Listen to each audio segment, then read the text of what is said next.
It's Aoife from Words of Clover today, and I'm here with a video that I've been planning for about 3 or 4 months now. And this video is actually me rating and reviewing the books that were shortlisted for the Irish Book Awards Irish Novel of the Year in 2021. So in Ireland at the end of the year there are these Irish Book Awards that happen, and obviously with any kind of book awards they're always exciting, but I really enjoy the Irish Book Awards as obviously there is a focus on Irish books, Irish authors, Irish literature, and that is what I am all about, as you guys very well know that. So I decided during the first 3 months of the year I would try and read those shortlisted books on the Irish Novel of the Year award, and I will be able to rate them for you and kind of talk about what I liked and disliked about all of them, and I will also rate them from my top to my least favourite, and also be able to tell you who actually won those awards and who I think would have won, and see if they match up. There was quite a nice mix with this. We had both female and male authors. We also had a mix of historical fiction and contemporary fiction. So the first book I want to talk about is Panenka by Rónán Hession. This was the first book that I had read by Rónán Hession, where I have since read his debut novel, which was Leonard and Hungry Paul, which is a book I really enjoyed. And since reading the both of his books, I can now appreciate the type of characters that Rónán Hession creates and the ones that he writes about. So Panenka, we are following this kind of middle-aged man. His name is Panenka. It's kind of a nickname from when he was younger, kind of through a soccer career that could have gone bigger than he ended up being. Because of a certain incident that kind of traumatized him a little bit, he never actually went back to playing football. Following him as he kind of just goes about his daily life, he's had some bad news health-wise and he's trying to deal with that, and he's also kind of rebuilding a relationship with his daughter and his grandson. He didn't have a great relationship with his daughter as she grew up because of some issues that he himself was dealing with when she was smaller, and now she has come back as an adult with her son and is living with him now, and he's been able to rebuild that relationship with her while also building a lovely relationship with his grandson. This book, as I said, yes, it's just about Panenka, just about his life, about the town that he grew up in, and in particular the town's obsession with this one football club called Seneca Football Club, I think, which is the club that Panenka used to play for. We do get some other chapters in this about of other people who were in Panenka's life, from his son-in-law to his daughter, and then we also see a relationship he starts building up with this new woman in the town, and kind of this really gentle, almost romantic relationship that they start, and there's a real like will they won't they kind of feel to it. I think this author is really good at looking at these stories about these very ordinary people who live quite ordinary lives, and showing, kind of highlighting the gentle nature of everyday life and the little things that you can celebrate, and you don't have to do something extraordinary to be worth being loved and to worth being remembered by. You can just be yourself, and no matter what that means, and you know, you don't have to strive for greatness to be great either. You can just be yourself and be lovely and be kind and gentle, and that can be all you need to do in life to keep going and to live a happy life. So I really enjoyed this one. I think the writing in it was very gentle and like a lulling type of story. There was nothing particularly scary in it, or like there wasn't a big drama in it either. It reminded me a little bit of books by Donal Ryan, this kind of nice, like there was an almost melancholic feel to it at times, but overall it was just this gentle, lulling story that just felt very nice and safe to read. And I also would have compared this a little bit to Beartown by Frederick Backman, just because there is that sports element to it as well, where this whole town loves this one football club, and it reminded me of the hockey club and the hockey team that all the town in Beartown rooted for. So I gave this 4 out of 5 stars. The second book I read is probably one of the shortest books on this list, and that was Small Things Like These by Keegan. And even though this was the shortest book on this list, this is actually probably the one that had the biggest impact on me, and the one that I can't stop thinking about and can't stop recommending to other people. So this book is set in 1985. It is around Christmas time, it is December, it is cold, and we are following in particular this character called Furlong, who is he owns kind of a coal mine or a coal business. He owns this coal business, and he knows people throughout the town from delivering coal. He supports a number of people who work for him. He's just a really nice guy. And we know very quickly about Furlong is that he had a bit of like an untraditional like childhood, in that he was born to a woman who was unmarried, and this at the time in Ireland was really unusual. The fact that she hadn't been sent away when she was pregnant, the fact that she hadn't been sent to a mother and baby home, and it ended up that her employer at the time, who was a Protestant woman living in this town, who was already quite unusual as well, she brought in Furlong's mother and kind of helped Furlong's mother raise him.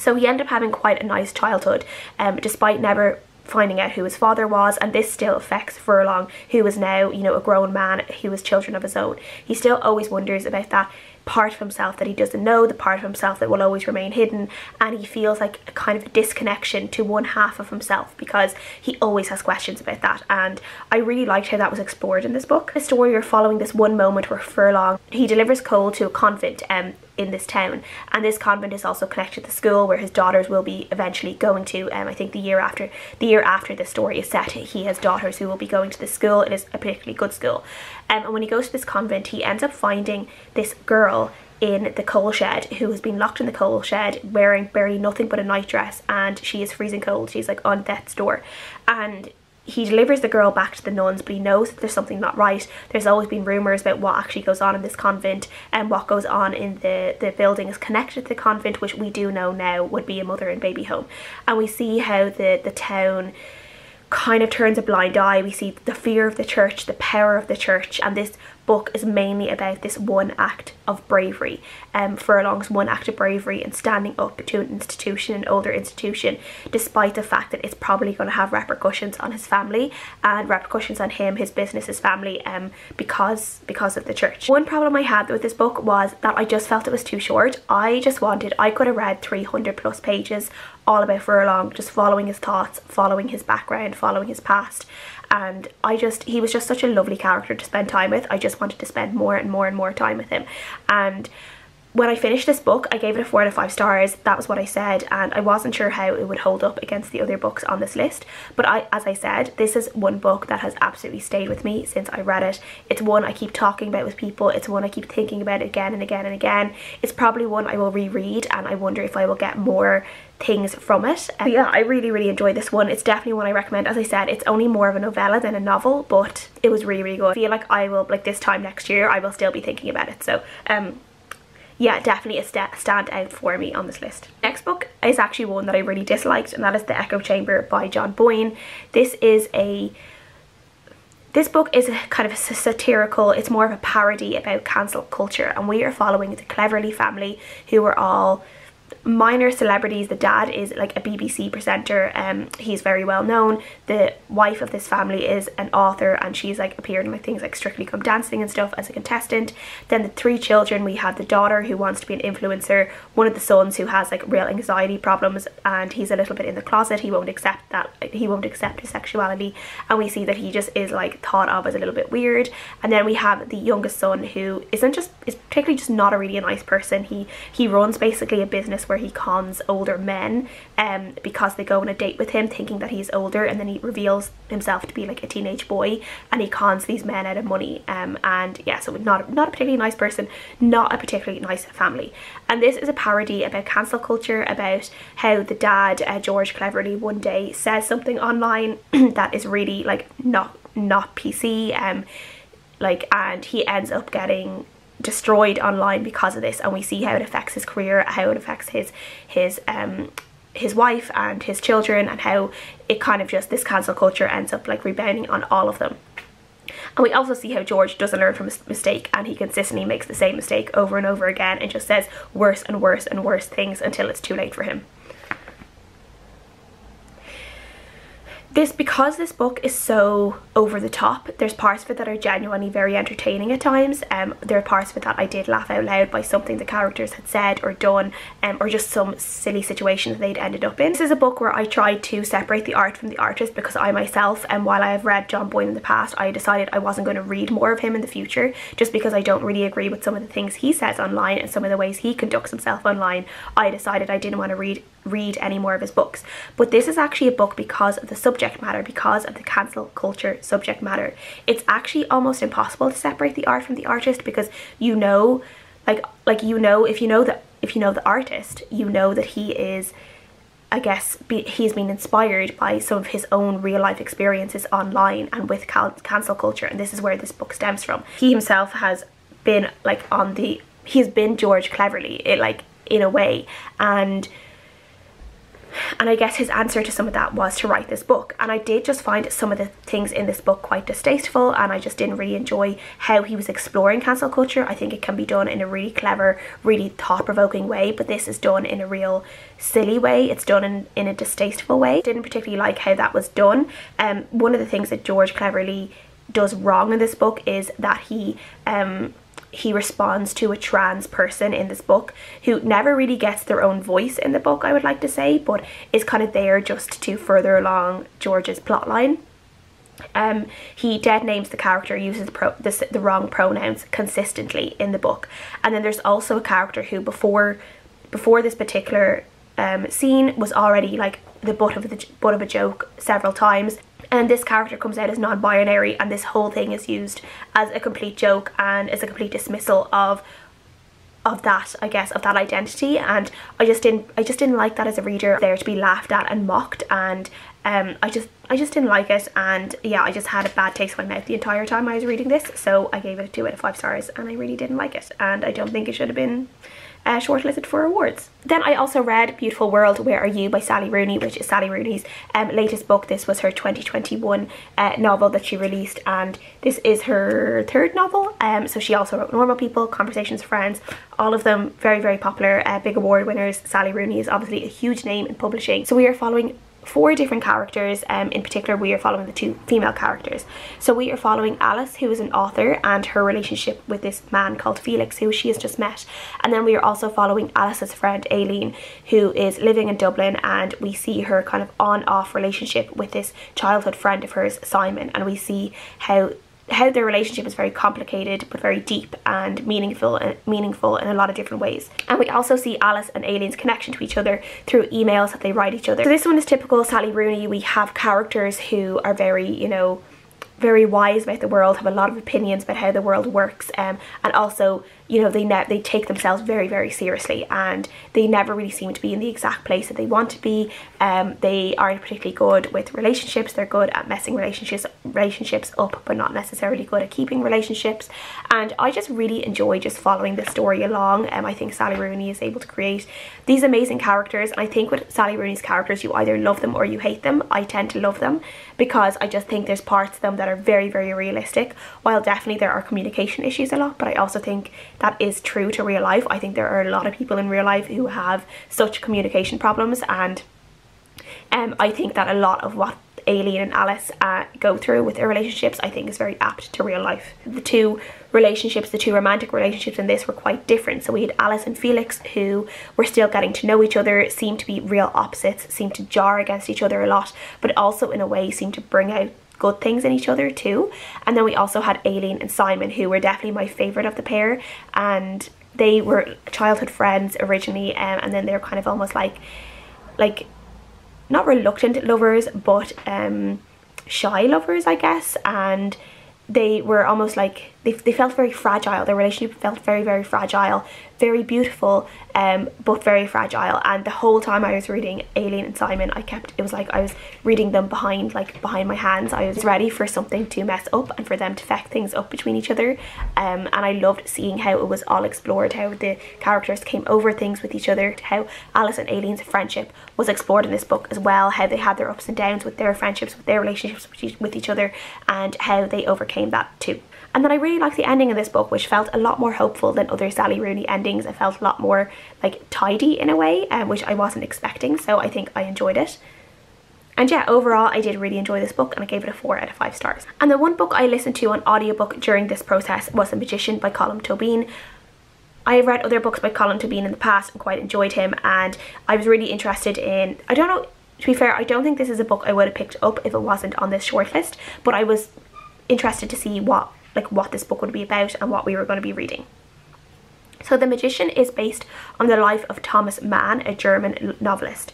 This book spans from Thomas Mann's childhood all the way up to his eventual death, and his education, his relationship with his family, his wife, his children, and then Thomas Mann's experiences living through 2 world wars in Germany, and eventually his exile from Germany because of his outspokenness against Hitler and about the Nazi Party, and how, you know, it would be dangerous for him to live in Germany. So he ended up being exiled and living in America for a while, and then eventually I think he eventually ended up in Switzerland for the last years of his life. All the books on this list, I think this is probably the book that has the most work put into it in terms of, you know, knowledge on a subject. Like, I say Colm Tóibin had to do a lot.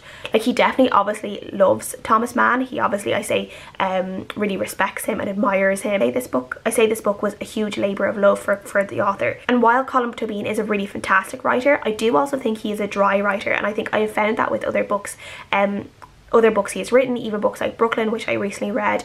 Like, there's definitely, I think with all of his books, there's always this dry tone that doesn't always translate well for particular readers and for their enjoyment in how they read things. And I think you have to be particularly, not in love, but you have to be particularly connected with the story he is telling to be able to get on with the dryness of his writing. And unfortunately for me, this one didn't quite connect, where because of Thomas Mann, I didn't really know much about Thomas Mann, like, from the get-go. So while I was reading the story, there are parts of it that definitely really interested me. I thought it was really interesting how Mann did experience, like, really, like, a changing Germany, but also a changing Europe from the First World War, living through the First World War to the Second World War, and, you know, being really outspoken at a time where it was scary to be so. And I think that's really interesting, and I really enjoyed those. I really enjoyed kind of almost like the latter half of the book around the Second World War onwards. I quite enjoyed all of that. But overall, I did find myself a little bit bored of this book. I didn't care enough about Thomas Mann to be really invested in the story, and I think you really do have to care at least a little bit about Thomas Mann and his life to really appreciate the full scope of the story. So this one ended up being a 2.5 out of 5 stars for me, and yeah, I think that was definitely just a personal thing for me. And then the last book I read on this list was White City by Kevin Power. I just recently finished this book. This one was like a very interesting reading experience for me because I both hated and enjoyed this book at the same time, and I will explain why. So this book, we are following a character called Benjamin, who is 27 years old. He's a PhD student, and basically he is not a particularly, like, admirable character. He is someone who's never worked a day in his life, doesn't have any savings because his father was a wealthy banker, just paid Benjamin a certain amount of money every month, and then Benjamin has been like, okay, I'll just take that, and his plan has basically been to live off his parents forever. And then his father is arrested for suspected embezzlement, and all those funds stop, and Benjamin goes from a wealthy, like, Jack the Lad type of person to having to suddenly figure out what he's going to do. And he has had no savings. He didn't have the mind, like, he didn't have the brains, I guess, to save any bit of money that he'd been getting over the years. So he's left in a situation where he doesn't know what to do. He doesn't know how to work. He's never worked a day in his life, and he then meets and moves in with this new girlfriend. He starts using drugs very, very heavily, and we see how this really impacts his life negatively. He isn't even able to really do a good job at anything because of his drug addiction.